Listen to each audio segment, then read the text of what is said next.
আজকে দেশে যে ভয়াবহ অবস্থার সৃষ্টি হয়েছে, সরকারি কর্মচারীরা, সরকারি কর্মকর্তারা দেশকে খালি করে দিয়েছে।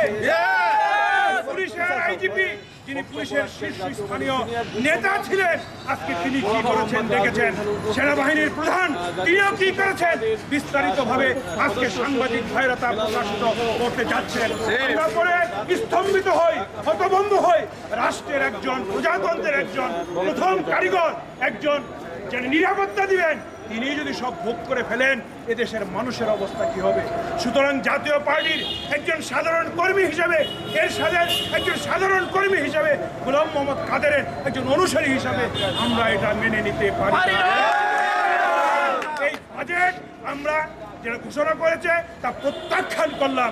আমরা আমাদের মাননীয় চেয়ারম্যান মহাসচিবের পক্ষ থেকে আপনাদেরকে জানাই যে বাজেট ঘোষণা করা হয়েছে গরিব মানের বাজেট, এই বাজেটের সাথে আমাদের কোনো সম্পর্ক নাই, আমরা এটা প্রত্যাখ্যান করলাম।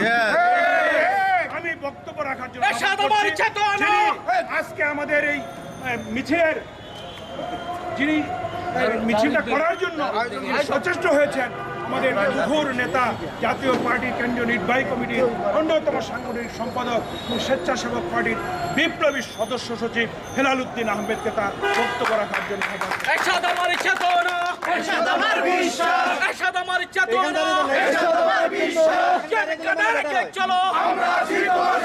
আমরা আছি তোমার সাথে। অবৈধ বাজেট মানি না, মানবো না। গরিবের বাজেট মানি না, মানবো না। দুর্নীতির বাজেট মানি না, মানবো না। টাকা পাচারের বাজেট মানি না, মানবো না। শেখ হাসিনার বাজেট মানি না, মানবো না। অবৈধ সরকারের বাজেট মানি না, মানবো না। এরশাদ আমার চেতনা, এরশাদ আমার বিশ্বাস। কাদেরকে চলো, আমরা আছি তোমার সাথে, আমরা আছি তোমার সাথে।